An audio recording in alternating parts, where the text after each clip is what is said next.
say, since kaming tatlo parang same kami nag-start.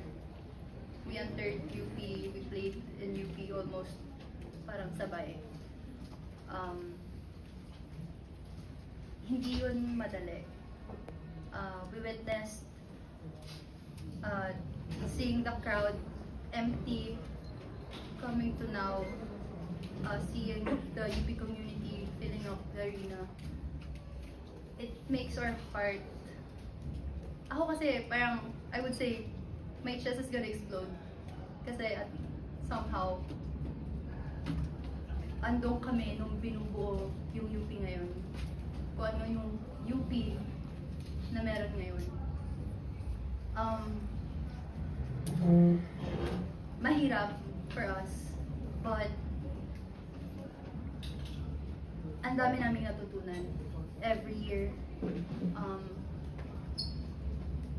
Bagong coach, a new system, and I think that what made us really strong.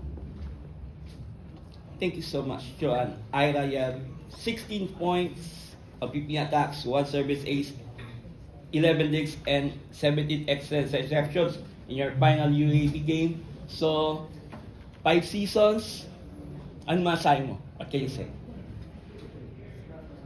Doon mo na sa stats. Ang babaw pa naman ng luha ko. Doon po muna sa stats. In-enjoy ko lang talaga yung last game. Kasi gusto ko makita ng mga bata na nag-enjoy, na dapat mag-enjoy lang kami. Kasi nothing to lose eh.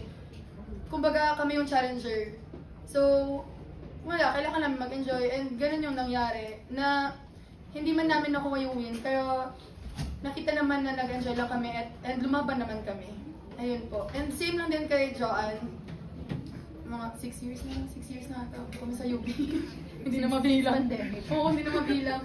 Ayun po, na-witness nga namin na parang, grabe, parang pagpasok mo ng arena, iilan lang yung mga nakasuot, gano'n, ng maroon.